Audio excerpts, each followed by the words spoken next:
RK நகர் இடைத்தேர்தலை தேர்தல் ஆணையம் ரத்து செய்தது குறித்து அரசியல் தலைவர்கள் கூறும் கருத்துக்களை இப்போது பார்க்கலாம். நான் இப்ப இல்ல 10 நாளைக்கு முன்னாடிலேருந்து உங்க டிவில எல்லாம் சொல்லிட்டு இருக்கேன், தேர்தல் நேரத்தை சதி நடக்குது, ஏன்னா நான் ஜெயிச்சிருவேங்கிறது தெரியறதுனால எப்படியா நிறுத்தணும்னு சொல்லி அவங்க திரு ஸ்டாலின் பன்னீர் அவர்களுடைய உடன்படிக்கை இருக்கு, ரகசிய உடன்படிக்கையில் இப்ப பாஜக, வருமான வரித்துறை, தேர்தல் ஆணையம் எல்லாம் சேர்ந்திருக்காங்க.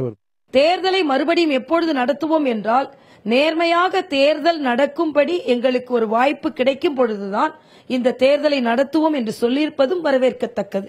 ஏனென்றால் தேர்தல் எப்படியாவது நடந்துவிட வேண்டும், பணப்பட்டுவாடா நடந்தாலும் பரவாயில்லை, ஏனென்றால் மறுபடியும் பணப்பட்டுவாடாவை தடுக்கவா முடியும் என்ற அவநம்பிக்கையோடு பேசிக் கொண்டிருந்த தலைவர்களுக்கு அவர்களின் இந்த ஒரு பதில் சரியான பதிலாக இருக்கிறது.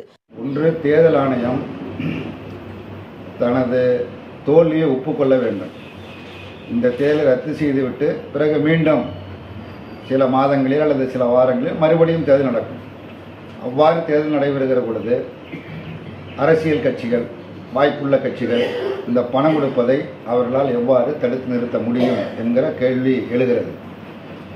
ஆகவே பணம் கொடுப்பது மட்டும் இதில் பிரச்சனை அல்ல, அதனால் தேர்தல் ரத்து செய்யப்பட்டு விட்டது என்பதையும் ஏற்க இயலாது.